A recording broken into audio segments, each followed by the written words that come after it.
Всем привет, друзья! Давно на канале не было видео, в силу определенных обстоятельств сейчас меньше свободного времени, но я продолжаю по возможности радовать вас новым контентом. Недавно прошел финал Кубка Англии, в котором встретились Ливерпуль и Челси, и знаете, мне очень понравилось, как Челси действовал в этом матче. Я хотел бы осветить для вас моменты, с помощью которых Челси удавалось пройти высокий прессинг Ливерпуля, который на очень высоком уровне, ну и также задеть другие моменты в матче. Давайте по традиции все разберем. Приятного просмотра!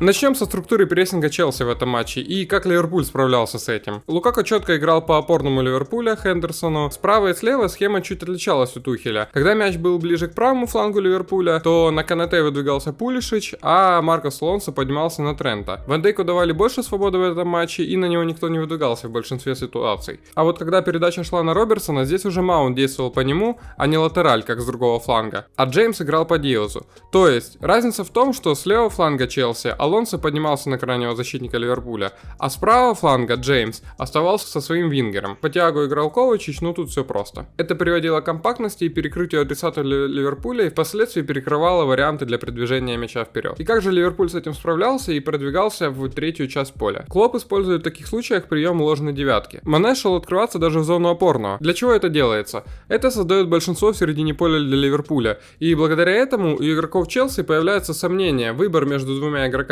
И они начинают перестраиваться и менять свои позиции. За счет этого у Ливерпуля появляется дополнительное пространство для комфортной работы с мячом и продвижения игры вперед.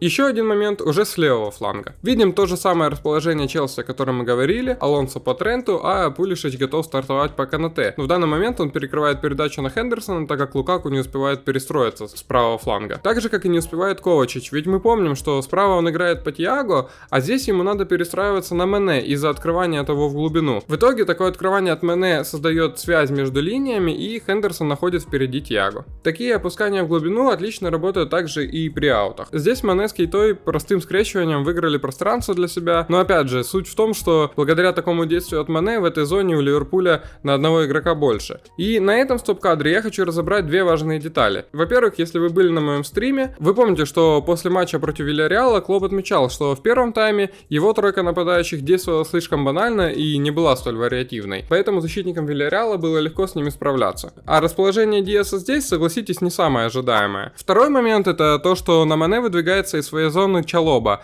и это создает пространство в линии защиты Челси. Если бы Мане заранее принял чуть другое решение, то вывел бы Диаса один в один. Но при всем при этом Ливерпуль получает много пространства с противоположного фланга благодаря такому маневру ложной девятки. Поэтому часто защитники Челси выдвигались в глубину из своих позиций за Мане. Это приводило к успеху и дополнительной компактности.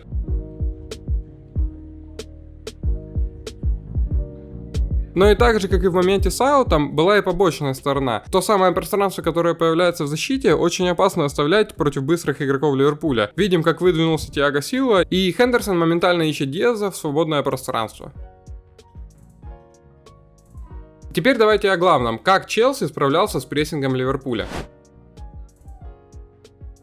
Ливерпуль активно прессинговал в своей стандартной схеме 4-3-3. Все мы знаем, как успешно отлажен этот механизм у Клопа. Три атакующих играли по трем защитникам, Тиаго и Кейта по двум опорным, а Хендерсон должен закрывать зоны, которые образовываются при перемещении защитников. А перемещения были следующие. Когда шла передача на латераль Челси, на Джеймса в этой ситуации, на него выдвигался Робертсон, а Маунта перебирал Ван Дейк. Такими перемещениями Ливерпуль создает давление на соперника и успешно возвращает себе владение.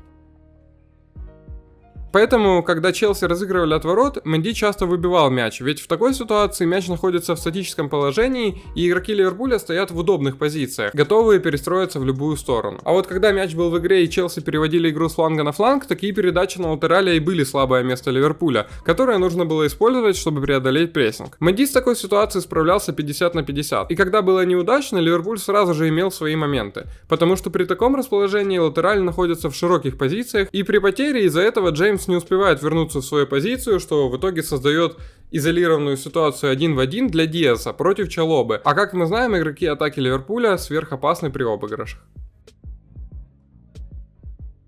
Но если Менди не столь хорошо владеет такой передачей, то Тиаго Силва для меня был лучшим игроком в этом матче. Он исполнял эти передачи просто великолепно. В итоге у игроков Челси появлялось пространство и время для работы с мячом, потому что в это время Ливерпуль перестраивается с другого фланга.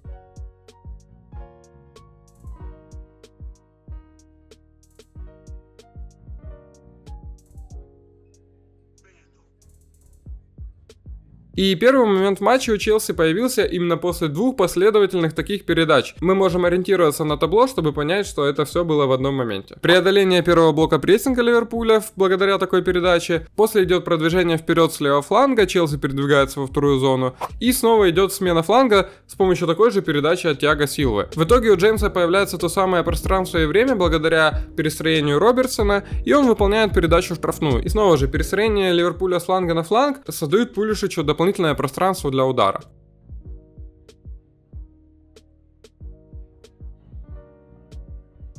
Помимо этого, Силва разбивал прессинг Ливерпуля не только передачами, но и индивидуальным обыгрышем Мане. Каждый раз, когда Силва обыгрывает сенегальца, он по сути выключает его из прессинга Ливерпуля, и это разрушает структуру. В итоге это позволяет ему спокойно двигать мяч и комфортно находить продолжение атаки.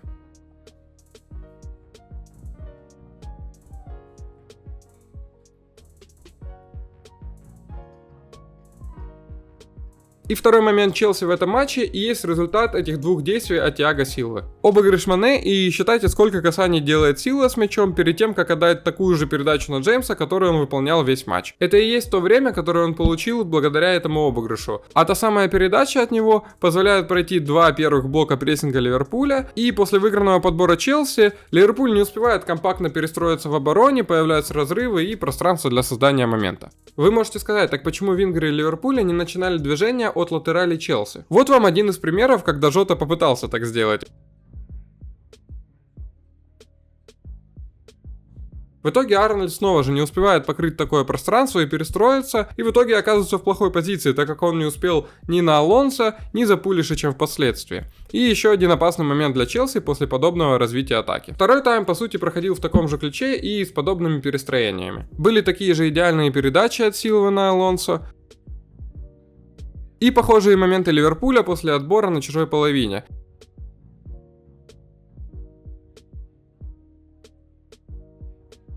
Снова из-за высокой позиции латераля, здесь уже Алонсо, он не успевает перестроиться в свою позицию, и Жота получает изолированную ситуацию 1 в 1 и пространство штрафной соперника для нанесения удара. Ну, все остальные моменты в этом матче вы можете посмотреть в любом обзоре на YouTube. Здесь же мы больше разбираем тактические перестроения. И что могу отметить в изменениях Ливерпуля по ходу этого матча, так это то, что вышел Милнер в концовке, и он исполнял уже чуть более другую роль. Клоп понимал, что весь матч защитники не смогут перестраиваться на латерале Челси таким образом, и поэтому он и выпустил Милнера, который действовал четко по Алонсо, а Трент в этот момент оставался в линии защиты и никуда не выдвигался, экономя при этом силы. В итоге матч перешел в дополнительное время, где также были моменты, но видно было, что у команды уже было меньше сил, и все дошло до серии пенальти, где Фортуна улыбнулась опять же Ливерпулю, и они завоевали уже 2-й титул в этом сезоне. Что ж, будет интересно, как будет противодействовать Реал такому прессингу в финале Лиги Чемпионов. Ну а пока подписывайтесь на канал, чтобы не пропустить следующий разбор финала Лиги Европы, который я обязательно постараюсь сделать для вас. Ставьте лайк этому видео, если вам оно понравилось. И обязательно напишите комментарий под этим видео, что вы думаете по поводу этого матча и по поводу моего разбора. Мне, как всегда, будет интересно почитать ваше мнение. Спасибо вам большое за внимание.